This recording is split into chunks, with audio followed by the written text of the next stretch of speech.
Bonjour. S'il y a souvent un sujet qui déchaîne les passions sous nos cieux, c'est bien celui de la révision de la Constitution. La loi fondamentale est considérée par certains comme étant un fétiche qu'on ne touche pas, tandis que d'autres la démystifient bien assez souvent.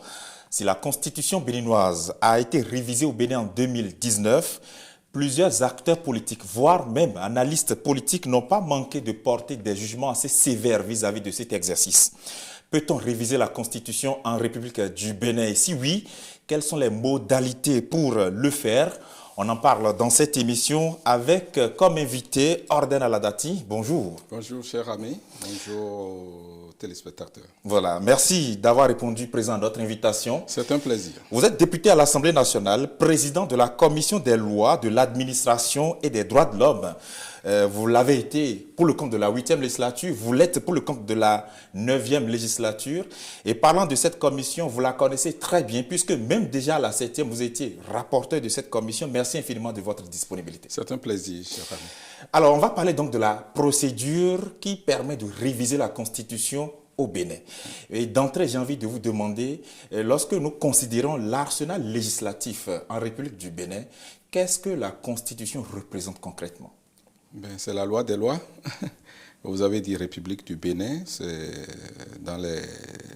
au niveau normatif, je pense que c'est la loi fondamentale. Elle est, telle que j'ai dit, tout simplement pour ne pas utiliser de gros facteurs, c'est la loi des lois, c'est la loi fondamentale, c'est telle qui est au-dessus de toutes les autres lois au niveau interne. Ça. Après, par rapport aux accords et autres auxquels le Bénin a adhéré, des débats peuvent se faire, mais donc dans l'arsenal, au niveau du pays, c'est la Constitution qui est au-dessus de toutes les autres normes. Elle est au-dessus des lois organiques, elle est au-dessus des lois ordinaires, elle est au-dessus des actes réglementaires et tout. Donc c'est la loi des lois. Question banale, est-ce que la Constitution est un fétiche qu'on ne touche pas? La Constitution n'est pas un fétiche, mais elle n'est pas banalisée. Voilà, donc elle n'est pas un fétiche, donc on peut la toucher.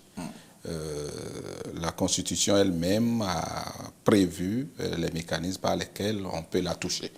Et ce mécanisme-là a été corsé exprès. Et c'est en cela donc, que toucher à une Constitution n'est pas quelque chose de banal.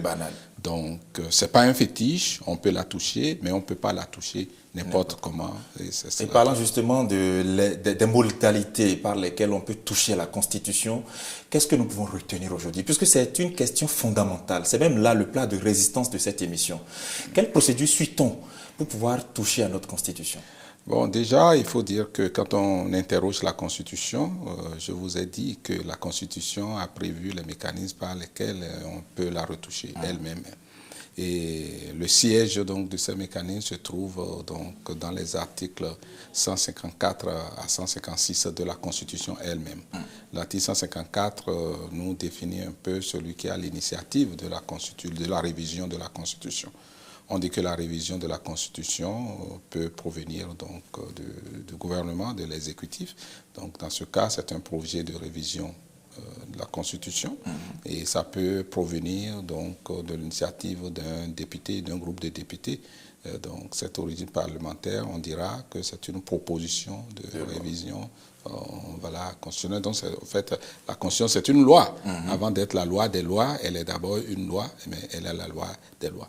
Et pour rafraîchir la mémoire à nos téléspectateurs, vous permet de continuer. On sait qu'en 2019, la procédure qui a permis à ce qu'on puisse retoucher à la Constitution, elle est d'initiative gouvernementale. Donc c'était un projet de loi. C'était un projet de loi. Et en 2018, on se souvient de 10 députés qui avaient introduit une proposition pour pouvoir retoucher à la Constitution. Donc la différence, elle se situe à ce deux niveaux. C'est ça. Donc voilà. Donc quand ça vient du gouvernement, ça s'appelle projet. C'est comme les lois ordinaires. Hein.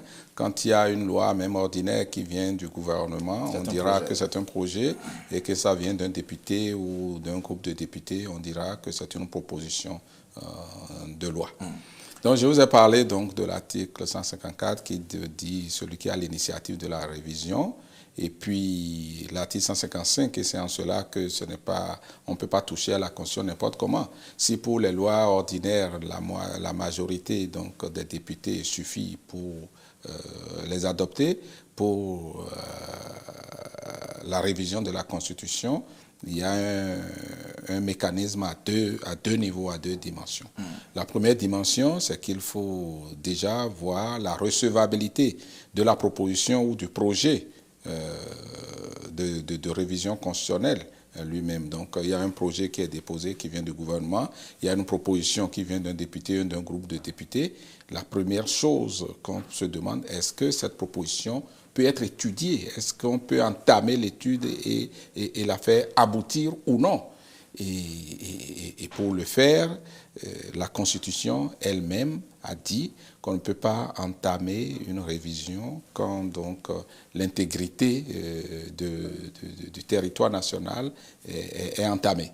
Donc si nous sommes en période de guerre et que les gens s'occupent une partie de notre territoire, et à ce moment, si nous sommes en état de guerre, on ne peut pas entamer un processus de révision constitutionnelle et la faire porter à terre. Parce qu'on estime que nous ne sommes pas suffisamment stables. Nous ne sommes pas stables et puis, sur ces questions-là. Et puis, donc, c'est pas une situation normale. C'est exceptionnel. Et pour ça, peut-être qu'il y a d'autres mesures de défense de la sécurité du territoire qui seront mises en plan et tout. Donc, c'est pour que le constituant a estimé que donc on peut entamer et faire aboutir une révision quand l'intégrité du territoire est menacée. Donc, on ne peut pas entamer une révision constitutionnelle si la proposition touche à la laïcité de l'État. Nous sommes un pays laïque. Ça veut dire que s'il y a le gouvernement ou un député ou un groupe de députés qui introduisent un projet une loi portant révision de la Constitution et qu'une des dispositions dit par exemple que donc, le Bénin devient un pays chrétien, musulman etc. On ne saurait entamer la révision et la faire aboutir si la laïcité donc, de l'État est entamée. Donc le Bénin est un pays laïque, on ne peut pas reculer sur ça. Et puis il y a la forme républicaine de l'État. S'il y a un projet ou une proposition qui vise à faire du Bénin une monarchie, par exemple, qui dirait que nous ne sommes plus dans une république et que le Bénin devient un royaume, devient une monarchie, et ça ne saurait prospérer. Voilà. Donc c'est ce que prévoit la Constitution elle-même. Et puis ça, vous avez... Ce sont là les préalables même que l'on vérifie. Que l'on vérifie. À quel moment est-ce qu'on vérifie ces préalables-là avant de démarrer le processus? Une fois que le texte atterrit à l'Assemblée nationale, comment ça se passe? Quand le projet ou la proposition atterrit à l'Assemblée nationale, le projet ou la proposition, donc ça atterrit sur la table du président de l'Assemblée nationale. Comme le dit l'expression. Se dit l'expression. Donc le président, à la prochaine plénière, affecte le dossier à la commission, une commission de droit. Je rappelle que nous avons 5 commissions techniques. Et comme c'est une loi, c'est un code, et puis voilà, ces questions-là, d'ordinaire, c'est à la commission des lois que c'est affecté. Donc le président de l'Assemblée nationale va affecter donc, ce projet ou cette proposition à une commission. Quant au fond, et d'autres commissions ou même...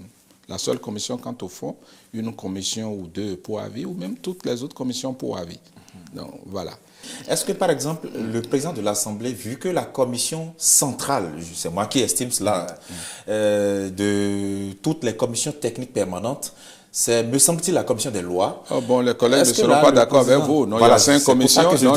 Il y a 5 commissions ici. Il y a la commission des lois. Bon, on l'appelle C1 parce qu'il y a beaucoup de lois qui passent par cette commission. Mais il y a la commission des finances, il y a la commission du plan, il y a la commission de l'éducation, de la culture, et la commission de la défense des affaires extérieures. Voilà. De votre position, je vous comprends. Hein. Voilà, mais lorsqu'on veut réviser la Constitution, est-ce qu'il n'est peut-être pas bien que la commission des lois soit d'office non, souvent c'est ça, non, c'est le fond, c'est la commission des lois, c'est la Constitution, le code électoral, ces questions, c'est d'ordinaire que c'est la commission des lois qui est saisie pour l'étude. Donc, on affecte donc le dossier à la commission des lois, bon, qui se réunit pour son étude. D'accord. Voilà, par exemple, demain, mardi, la commission des lois est invitée pour entamer l'étude donc, de la proposition de révision qui en instance au niveau de l'Assemblée nationale. D'accord. Donc la commission va se réunir et va étudier la recevabilité de cette proposition. Et l'étude de la recevabilité se fait à travers les éléments que j'ai indiqués que je n'avais pas fini. Je vous ai dit que ces éléments-là sont contenus donc, dans la loi portant révision elle-même. L'article 156, je vous en ai parlé. Oui. Mais il y a une décision de la Cour constitutionnelle parce que ce sont des éléments matériels contenus dans la Constitution. Ça a été étendu par la juridiction constitutionnelle elle-même qu'au-delà de la question de l'intégrité du territoire, de la laïcité, de la forme républicaine de l'État, oui, a étendu l'étude de recevabilité à deux autres éléments qui sont la limitation d'âge et puis la question des 2 mandats. Et donc, depuis cette décision... pour les candidats. Pour les candidats à la présidentielle. À la présidentielle et la limitation à 2 au plus des mandats d'un président de la République qui a exercé. Et donc, désormais... Ça vient renforcer les préalables. Ça vient renforcer les dispositions matérielles contenues dans la Constitution elle-même qui ne peut pas faire objet de révision. Donc, plutôt que de ces 3 éléments que je viens de citer, on en aura désormais 5. Donc, du fait de la jurisprudence constitutionnelle. Voilà. Donc, c'est ces éléments-là donc, que la commission va apprécier pour voir si donc, le projet ou la proposition soumise à l'Assemblée nationale est recevable ou pas. Et un rapport sera pondu et va indiquer, suggérer, je ne veux pas dire indiquer, va suggérer à la plénière un avis. Et il va déposer son rapport à la plénière. Et à ce niveau, il faut quand même peut-être dire qu'une fois que la commission présente son rapport, oui, comme on le voit souvent dans toute séance plénière où le président appelle la commission des lois à venir plancher, oui, à présenter son rapport, oui, une fois que le rapport est présenté, on demande l'avis des députés. Ah si, c'est pas comme les autres débats généraux où on prend acte. Pour le débat de recevabilité, à l'issue du débat, il y a un vote. Alors que quand la commission va plancher pour les lois ordinaires, à l'issue du débat général, on prend acte, on continue avec le débat particulier.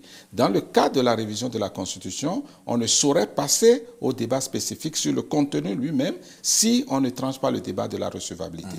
Et quelles sont les modalités qui encadrent ce vote-là? Oui, il y a un verrou qui est fixé, qui est le verrou des 3 quarts. Donc, quand on fait le débat de la recevabilité, à la fin, on vote. Donc, les députés réunis en plénière vont voter. Et s'il y a un vote de 3 quarts, donc exprimé au profit donc, de la recevabilité, le projet ou la proposition sera recevable. Et s'il n'y a pas les 3 quarts réunis, et ça sera déclaré irrecevable. Si c'est déclaré irrecevable, tout finit là, on arrête, on range. Mais si c'est déclaré recevable, et si donc on arrive à avoir donc, les 3 quarts des députés à l'Assemblée nationale qui donc, disent qu'on peut recevoir ce projet et donc l'étudier quant au fond, la commission retourne au boulot pour aller ouvrir le dossier maintenant et étudier, amender et consort, et va pondre un nouveau rapport voilà, avec un avis assorti donc, des éléments d'évolution donc, de la proposition ou du projet initial. Voilà, un tableau va suivre, comparatif, et dit voilà les éléments d'évolution, d'amendement et tout. Et on revient en plénière. On présente cela en plénière, c'est discuté et tout ça. À la fin, eh bien, il y aura un vote à la fin qui va sanctionner. On va faire les votes article par article et tout, mais à la fin, on va voir le vote d'ensemble donc de la plénière. Et en ce moment, c'est corsé. J'ai dit 3 quarts, mais ce n'est plus 3 quarts, ça devient 4/5. Parce que si 4/5 ne l'adopte pas, donc le projet de révision ou la proposition n'aboutira pas. Maintenant, si la recevabilité, entre-temps, a été acquise, et que donc dans l'étude quant au fond, on n'arrive pas à réunir donc, les 4/5, oui. Après, ce projet ou cette proposition peut être soumis à référendum. Puisqu'il y a une disposition concernant les lois spéciales qui disent que le référendum il y a un minimum requis pour que toute loi puisse être, ou tout sujet puisse être soumis par l'Assemblée nationale au référendum. C'est ça. Et j'allais vous poser la question dessus. Le référendum, on sait ce que c'est peut-être de consulter directement le peuple à travers les urnes. Oui, c'est ça. Mais est-ce que le référendum est obligatoire? Lorsque, par exemple, la recevabilité est acquise et que la validation par les 4/5e ne l'était pas. Non, ce n'est pas obligatoire. Ce n'est pas obligatoire, c'est facultatif. C'est facultatif. Qui convoque le référendum? Non, c'est le vote on va faire un vote par rapport au référendum, mais il faudrait que un député ou un groupe de députés veuille dire que non, nous voulons soumettre ce texte au référendum et on votera expressément pour ça. Dans une procédure spéciale relative donc au référendum. Puisque en dehors du texte constitutionnel, d'autres sujets peuvent être soumis au référendum. Oui, c'est ça. Très bien. Et est-ce que par exemple le chef de l'État, le président de la République, si c'était par exemple d'initiative gouvernementale, si c'était un projet de révision de la Constitution par exemple, est-ce que le chef de l'État, une fois que la recevabilité était acquise et que les 4/5e ne l'étaient pas, est-ce que le chef d'État peut dire je sollicite un référendum de sa position? Parce que en ce moment, la majorité exigée serait déjà obtenue au Parlement pour la recevabilité. Et donc, si cette majorité y est, donc, on pourrait aller au référendum. D'accord. Et une fois qu'on a fini de faire ça, peut-être le référendum est convoqué ou non, mais l'autre question que se posent peut-être les gens, on entend parfois certaines expressions, procédure d'urgence. Est-ce que la Constitution peut être révisée en procédure d'urgence? Bon, ça dépend. Moi, j'entends cette polémique-là. Vous savez, il y a le règlement intérieur de l'Assemblée nationale, il y a les lois ordinaires. Après, donc, quand vous prenez, vous avez les procédures législatives. Il y a la procédure législative relative aux lois ordinaires, il y a la procédure législative relative à la loi de finances, il y a la procédure législative relative aux lois organiques, il y a la procédure législative relative aux traités et accords, il y a la procédure législative relative au référendum. Donc, c'est les procédures spéciales. Mais quand vous prenez les procédures spéciales relatives à la loi organique, on a dit dans quelles conditions il faut discuter et soumettre et discuter une loi organique assortie d'un certain nombre de délais. Alors que pour la révision de la Constitution, le règlement intérieur n'a pas que devoir préciser cela. Et là où la loi ne distingue pas, je ne sais pas pourquoi les gens veulent qu'on distingue. Alors, la procédure d'urgence, je voudrais clarifier ça une fois pour toutes. La procédure d'urgence ne veut pas nécessairement dire que le débat est bâclé ou autre. Parfois, donc la dernière fois, lorsqu'il y avait des exigences, les délais de la CEDEAO et autres, vous voyez, la procédure d'urgence permet parfois simplement de comprimer quelques délais.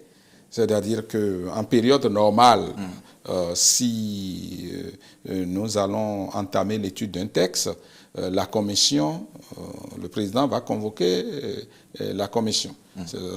La commission saisie au fond, ça peut être la commission des lois ou la commission des finances et tout ça, mais vous ne pouvez pas convoquer les commissaires dans un travail en commission pour demain. Il faut au minimum 48 heures. D'accord ? Et puis quand vous avez fini d'étudier le texte, que vous déposez le texte donc, sur la table du président de l'Assemblée nationale, il faut au moins 48 heures avant que le président de l'Assemblée nationale ne puisse convoquer une plénière pour pouvoir s'occuper de ça. Quand vous prenez les lois organiques, par exemple, ce délai-là, il est corsé. Est-ce que vous voyez? Bon, ça, le délai est précisé pour la loi organique, donc on ne peut pas le faire en urgence et comprimer les délais. Puisqu'on dit que pour la loi organique, on doit faire un tel nombre de jours avant d'appeler la discussion.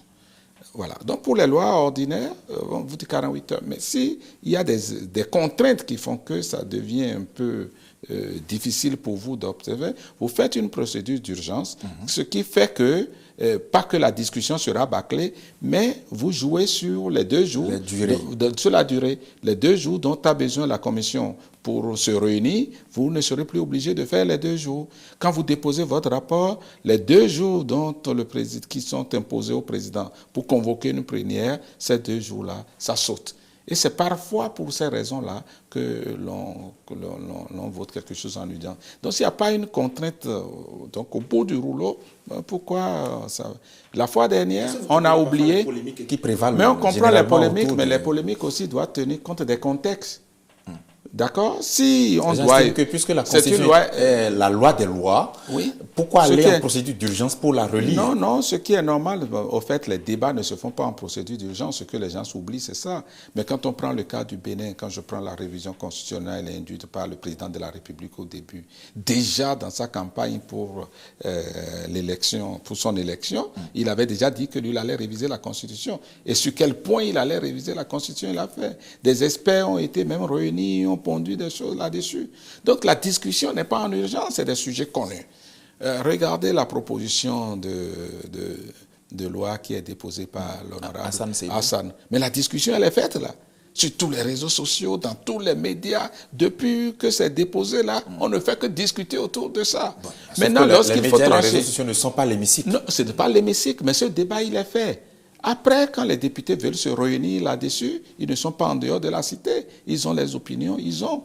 Donc, s'ils ont besoin de faire 24 heures, 48 heures de discussion, ce n'est pas passé ce qu'il faut pour ne pas choquer l'opinion, qu'il faut faire 100 jours de discussion. Voilà. Parfois, l'opinion attend beaucoup de députés. Ce que l'on n'accepte pas, c'est qu'on ne connaisse pas le contenu des révisions. Parce qu'en Afrique, on a eu des projets de révision, personne n'a connu le contenu. Et bon, c'est dans la nuit que le contenu est venu, on a voté. C'est ça qui n'est pas normal. Mais le débat qui est public après, bon, ça vient au niveau des parlementaires, ça prendra juste le temps que ça faut pour finir. Regardez la proposition d'Hassan Seyibou qui vise à inverser les élections et consorts. Oui. Vous pensez qu'il faut combien de jours pour vider ce débat si la commission se réunit, même en plénière? C'est une question de choix stratégique. Soit vous êtes d'accord, soit vous n'êtes pas d'accord. Donc parfois, on dramatise pour rien. Et je comprends. Il y a la question des troisièmes mandats. Et c'est pour ça que je dis, quoi qu'étant pas quelque chose de banal, quoi qu'étant pas un fétiche, sur cette question sensible, il faut faire attention. C'est pour ça que les débats la fois dernière ont été directement dans ce sens. Nous avons une préoccupation de fond, mais puisque nous sommes tous craintifs, y compris moi-même, que nul de sa vie ne doit faire plus de 2 mandats, est-ce que ce n'est pas une stratégie pour que le président en exercice puisse se maintenir au pouvoir? Que les citoyens se posent cette question et s'organisent pour faire échec s'ils ne sont pas rassurés sur ces questions, je les comprends. Et je les y encourage d'ailleurs. À part ça, bon, nous avons voulu régler ce problème-là, avions-nous cru, en 2019, en introduisant le bout de sa phrase « nul de sa vie ». Parce qu'en Afrique, ce qui était observé, c'est quoi? Les gens disent que ça peut être sauté à l'occasion d'une révision. Mais si c'est sauté, mais ça n'a pas sauté, nous n'avons pas... ça peut être enlevé. Ça peut être enlevé, mais aujourd'hui... C'est peut-être ça aussi les aujourd'hui, la configuration politique de l'Assemblée nationale ne permet pas de l'enlever. Ce n'est pas possible. Si tous les députés étaient acquis au président de la République, on pourrait se dire non, mais ils sont tous acquis au président de la République, donc on pourrait les soupçonner et les suspecter de vouloir le faire. Aujourd'hui, la configuration politique de l'Assemblée nationale ne le permet pas. Parce que je vous ai dit, la majorité requise déjà pour prendre la recevabilité avant d'aller même dans le contenu, et c'est corsé. Et quand vous prenez l'un dans l'autre, rien ne peut se faire aujourd'hui, par exemple, à l'hémicycle sans les démocrates. Aussi bien que la recevabilité que l'adoption, la validation au 4/5e. Rien. Aucune des 2 étapes ne peut être franchie si au moins un député ou 7 voire 8 n'adhère au projet. Donc à partir de cet instant, ce débat-là, pour moi, il est vidé. On pourrait regarder le contenu. Maintenant, le contenu, on peut ne pas être d'accord. On peut ne pas être d'accord, et puis c'est le droit de chacun de dire ce contenu, je ne suis pas d'accord. Quand j'écoute les adversaires du projet, j'entends parfois dire quelque chose et qui pourrait avoir de sens qu'on peut discuter. Ça veut dire je ne suis pas d'accord sans pouvoir dire pourquoi on n'est pas d'accord. Moi, ça me surprend. Mais certains disent oui, je ne suis pas d'accord pour qu'on diminue des jours du mandat du président de la République. C'est un argument qu'il faut respecter. Et puis, peut ne pas être d'accord pour ça, par exemple. Voilà. Mais ce n'est pas à comparer avec ce qui a été fait en 2019. Parce que ce qui a été fait en 2019, on a été devant un choix. Parce que nous avons un choix plus global, un choix plus général, qui est l'institution des élections générales. Est-ce qu'on veut des élections générales ou pas? Si on veut des élections générales, on est tenu d'aligner les mandats. Et on doit toucher aux mandats. Parce que vous ne pouvez pas avoir des mandats, certains sont de 5 ans, d'autres sont de 4 ans. Et vous décidez d'avoir toutes ces élections la même année sans réduire un ou allonger d'autres. Vous ne pouvez pas. Donc ça qui dit qu'on ne doit pas toucher, ben je ne sais pas, c'est le serpent qui se mord là que si vous dites que nous allons faire les élections générales, vous ne pouvez pas continuer à dire qu'on ne doit pas toucher au mandat. Ce n'est pas possible. Donc voilà, c'est souvent ces débats, ce quiproquos où on ne s'écoute pas et puis voilà. Et ça embrouille notre opinion. Voilà, nous sommes arrivés au terme du temps imparti à cette émission. Oui. Merci beaucoup à vous. Non, c'est moi qui vous remercie. Vous êtes député à l'Assemblée nationale, président de la Commission des lois, de l'administration et des droits de l'homme. Ce fut un grand plaisir de vous avoir reçu. C'est un plaisir partagé. Merci. Et merci pour le travail que vous faites, pour l'information, pour ce Parlement ouvert. Merci beaucoup à vous. Merci. Honorable Orden Aladati, merci à vous qui nous avez suivis de bout en bout. Prenez le rendez-vous de notre prochaine émission la semaine prochaine.